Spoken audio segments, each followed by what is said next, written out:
400 SM. Riding a little bit on the tank today. I went out and did that Sand City 100 race, which was definitely an experience. It was 84 miles of just whooped out sand straightaways. Absolutely brutal on the body and mind. Those races, I mean, you got to be in great shape to be able to go full speed for the whole race. I know my weak points now, so I'm going to start working on those more. As far as workouts, like the row machine is the bread and butter of motorcycle racing, so I need to get a row machine, really, for my house. That would be probably the best thing. It was definitely brutal. My lower back was killing me, my arms were killing me, my legs were killing me. I had gigantic blisters on my hand that started bleeding.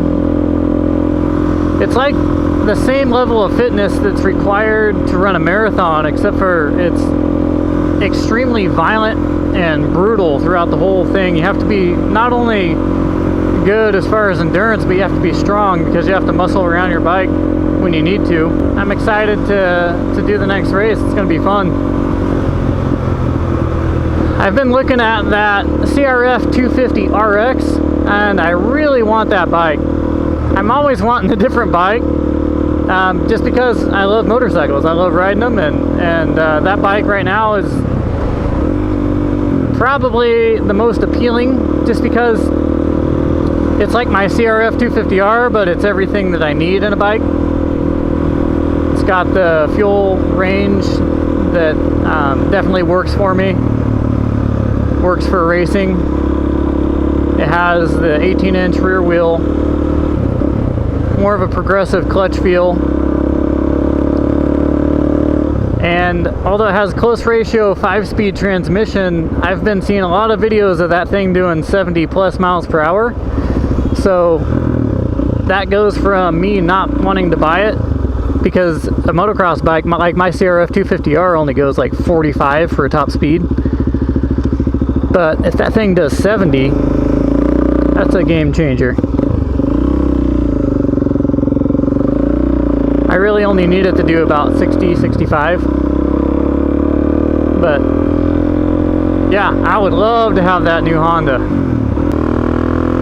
The thing about desert racing on my two-stroke is I really don't like revving that thing to the moon all the time. I like to keep it down in the bottom and mid-range of the power curve, and I like to just idle it through technical terrain. That's where I keep it pretty much. So I don't like spending all day on that thing just hammering it, just screaming the crap out of it. I mean, it'll do it, it'll handle pretty much whatever I can throw at it for a while, but it's not good on a two-stroke engine to keep those things just tapped out like that. So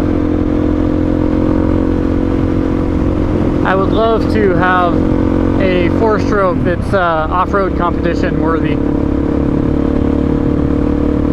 So yeah, I've definitely learned a lot during these races.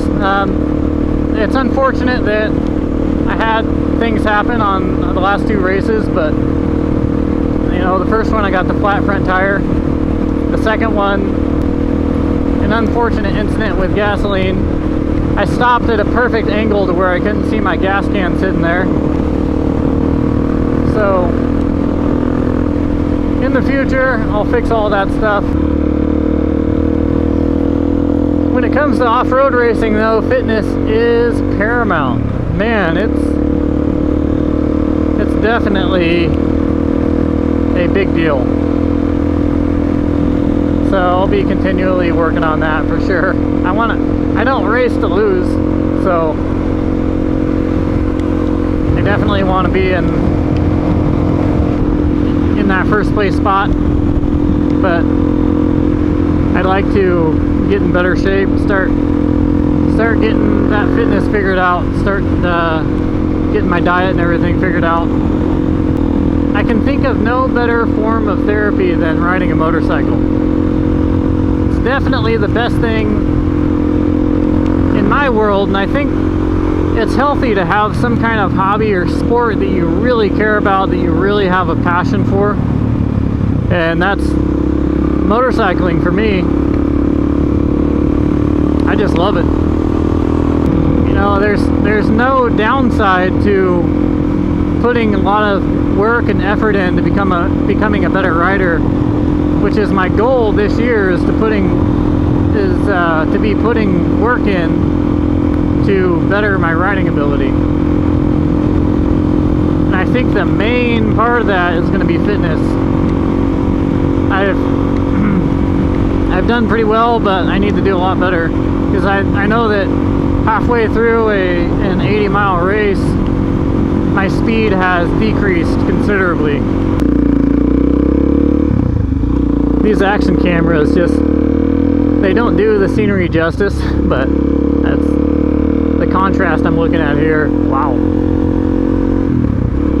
Beautiful. I see a lot of cool stuff on bikes. That's another thing, when you're on a bike, you just feel like you're flying, literally, like Superman. I don't belong to any clubs or anything like that. I prefer to just ride my own ride.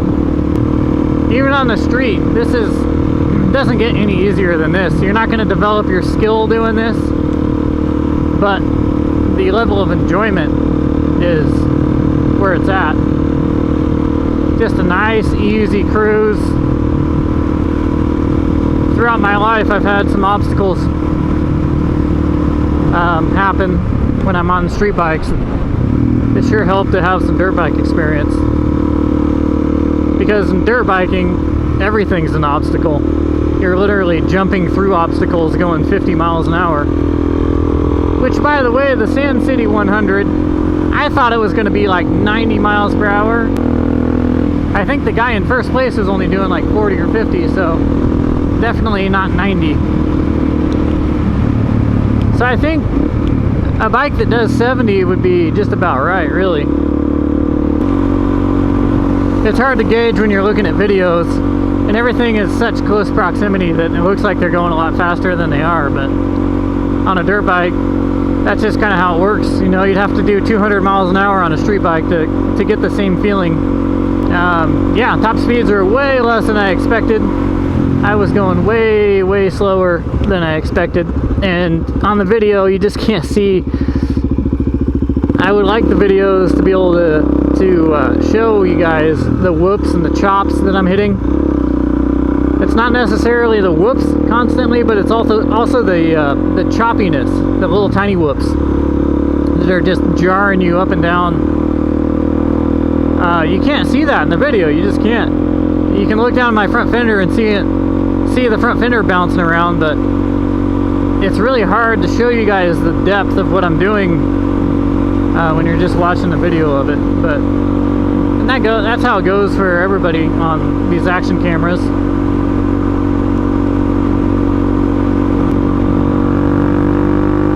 Anyways, guys, I have kind of talked about the spectrum. I haven't stayed on one subject at all, but kind of talked about the races a little bit.